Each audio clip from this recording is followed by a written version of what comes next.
Bonjour, comment ça va? Dernière capsule de l'année. On est rendu déjà en mai. Et puis, on dirait qu'il pleut. Réa, est-ce que tu trouves qu'il pleut à l'intérieur de l'école? Mais c'est pas qu'il pleut, mais c'était pour annoncer un peu notre dernier livre de la saison, qui est un Ouais. livre spécial, original et...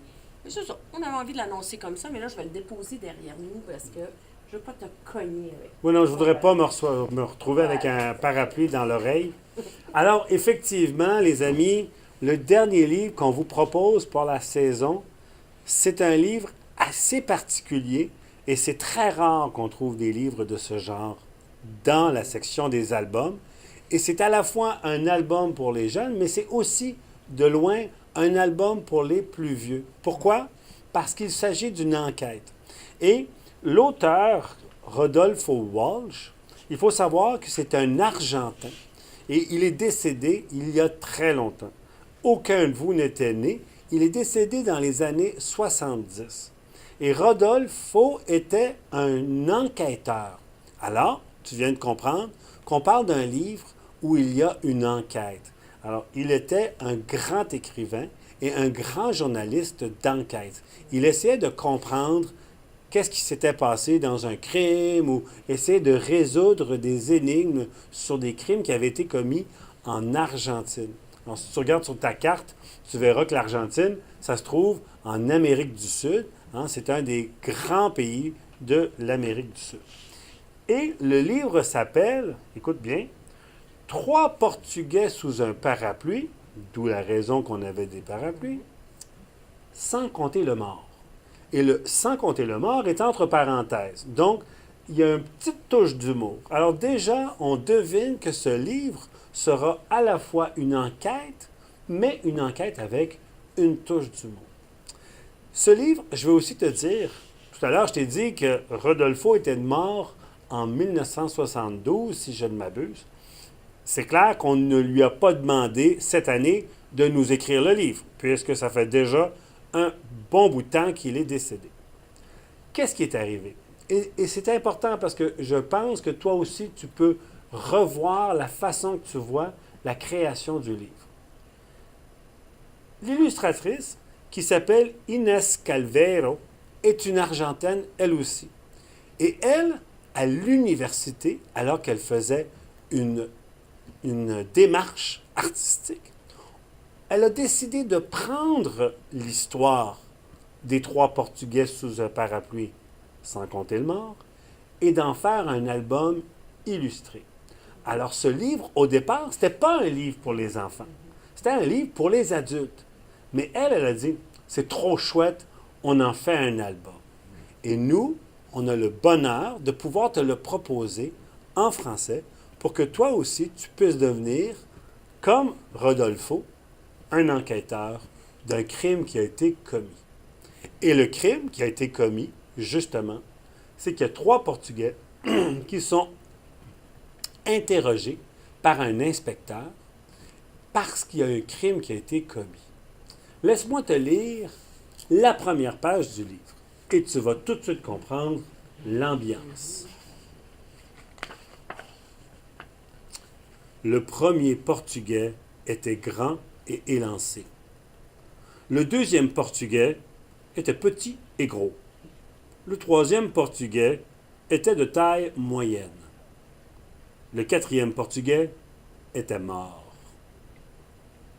Qui l'a tué? Demanda le commissaire Jiménez. Pas moi, dit le premier Portugais. Ni moi, dit le deuxième Portugais.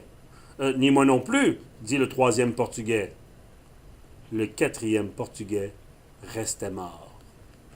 Alors, on a une enquête où tranquillement, l'inspecteur et son aide vont poser des questions aux trois Portugais qui sont encore en vie pour essayer de résoudre, mais qui a tué le quatrième Portugais. Je ne t'en lis pas plus. Mais ce que je veux que tu saches, c'est que ce livre-là, il existe en français parce qu'il y a un traducteur. Et dans le monde du livre, un traducteur, c'est considéré comme un auteur à part entière. Alors ça aussi, c'est une autre chose que tu pourrais te dire que plus tard, tu aimerais faire ça.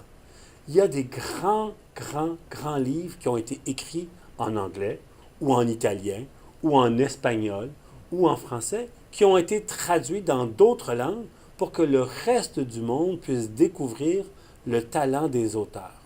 Je te donne un exemple que tu vas certainement reconnaître. Harry Potter. Tu en as certainement entendu parler. Eh bien, l'auteur, elle est anglophone. Elle vit en Angleterre. Toi, tu ne l'as peut-être pas lu en anglais, tu l'as peut-être lu en français. Mais quelqu'un a dû traduire ce livre. Et ça, c'est tout un art. Il ne faut pas penser que c'est facile. Traduire, oh, ça se fait bien. Non. Ça prend beaucoup de talent pour trouver la façon de bien dire les choses dans notre langue. Et le traducteur de ce livre, il s'appelle Jude Deschênes. Et c'est important de le mentionner. C'est un métier que toi aussi, tu pourrais considérer comme étant intéressant à faire plus tard. Découvrir des livres, apprendre une autre langue et apprendre à traduire vers le français ou vers une autre langue. Ce serait vraiment une belle profession pour toi. Donc, sur ce, et sans plus tarder, je te passe ce livre. Bonne chance. Je te parie que tu ne trouveras pas qui a commis le crime. Alors, maintenant que le livre est rendu dans ta classe, on va finir l'année sur les 3 derniers défis. On en a déjà fait pas mal. Je n'ai pas vraiment besoin de me répéter encore.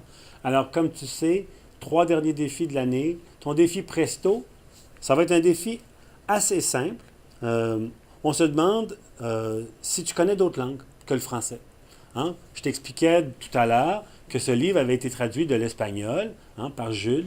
Alors, la question, c'est, toi, est-ce que tu connais d'autres langues à part le français ou peut-être l'anglais?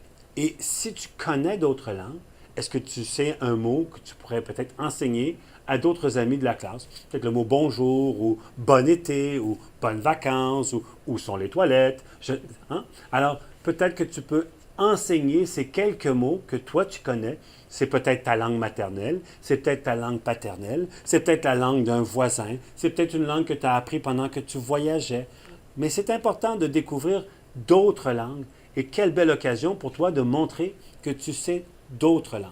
Alors ça, c'est ton petit défi Presto. Demande à ton enseignant, lui aussi connaît peut-être d'autres mots que ceux en français et d'autres en anglais. Ton défi Molo, alors on est rendu bien sûr à la bibliothèque ou dans le système Regard. Bien, justement, Réa et moi, on se demandait, alors à la commission scolaire, il y a plein de livres en français dans les bibliothèques. Brigitte et Louise font un effort incroyable pour garnir les écoles avec des livres en français. Et puis on sait que dans la plupart des écoles, il y a des livres aussi en anglais. Mais est-ce qu'il y a d'autres langues dans les bibliothèques de la commission scolaire? Alors on s'est dit, pourriez-vous découvrir si il y a des livres en punjabi ou en italien ou en mandarin?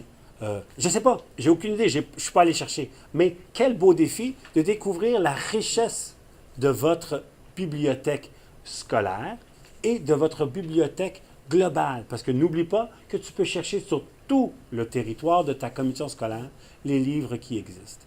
Et puis peut-être que si tu découvres que il n'y a pas de livre de ma langue que je parle à la maison, ben, ce serait peut-être une occasion pour toi de proposer d'en offrir à la commission scolaire pour enrichir la bibliothèque de ton école, de ta commission scolaire.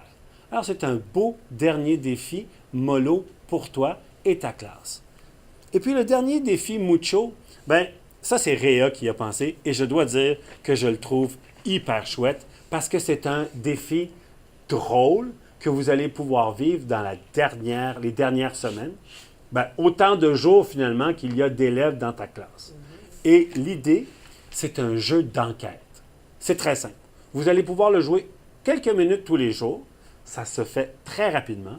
Mais à chaque jour, un élève de la classe va être le premier et le seul à rentrer dans la classe.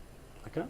Peut-être qu'avant la récréation, tout le monde regarde bien la classe, fait une examination complète de la classe. Tout le monde va à la récréation. Le professeur appelle le seul élève ou la seule élève qui peut rentrer. Et cet élève-là va déplacer 3 choses de façon discrète dans la classe. Mais elle ne le dira pas. Ensuite, elle va s'asseoir à son pupitre. les autres vont rentrer, tout le monde va s'asseoir à son pupitre, et ensemble, vous allez regarder, sans dire un bruit, pas de « Hey, je l'ai vu! Là! » Non, non, non, faut pas ça. Un enquêteur, c'est tranquille. Hein? Et là, vous allez regarder, et là, sur un bout de papier, vous allez noter ce que vous croyez être les 3 choses qui ont été déplacées par l'élève d'aujourd'hui. Et ensemble, vous pourrez rire ensemble à dire « Ah, c'était ça, non, c'était pas ça, ah, c'était... » Et là, le lendemain, ça sera quelqu'un d'autre dans votre classe. Et l'idée, c'est de voir si vous êtes vraiment bon à déplacer des choses, mais que personne ne le remarque. C'est un défi vraiment agréable, c'est pas stressant, parce que c'est votre dernier défi de l'année à l'école. Et puis, c'est triste, mais effectivement, on arrive déjà à la fin de l'année. Mais Réa a un dernier défi pour vous. Puis ce n'est pas un défi que vous allez vivre à l'école, c'est un défi pour cet été. Alors, je vous laisse avec Réa pour qu'elle vous explique c'est quoi ce dernier petit défi tout à fait chouette. Ouais. J'ai pensé, les amis, que comme tu as passé toute l'année à découvrir ta bibliothèque de classe, ta bibliothèque d'école, avec le catalogue, en y allant, j'ai pensé que pendant l'été, comme tu n'allais pas avoir la bibliothèque de ton école, tu pourrais aller au moins une fois à ta bibliothèque municipale. Tout seul ou avec un ami, avec un frère, une soeur, avec ton parent.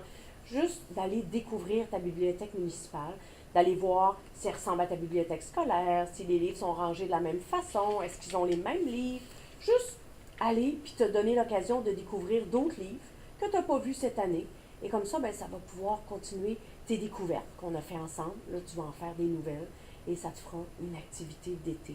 Alors ça, c'est vraiment ton dernier défi de tout le club. Oui, puis on s'entend qu'au 3e cycle, tu pourrais même peut-être aller faire la visite quelques fois pendant l'été. Ben oui, hein? peut-être. Si tu es un grand lecteur, puis on espère que tu as eu du plaisir à découvrir des livres avec nous. Et puis j'espère que tu as découvert que les albums jeunesse, ce n'est pas que pour les enfants de premier cycle.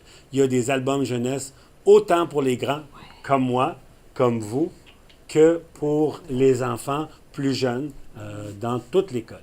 Alors, bon été, bonne fin d'année scolaire, et puis au plaisir de se revoir. En tout cas, beaucoup de bouchées de plaisir, puis de bouchées de lecture pour tous vous. Hein? Au revoir! Bye!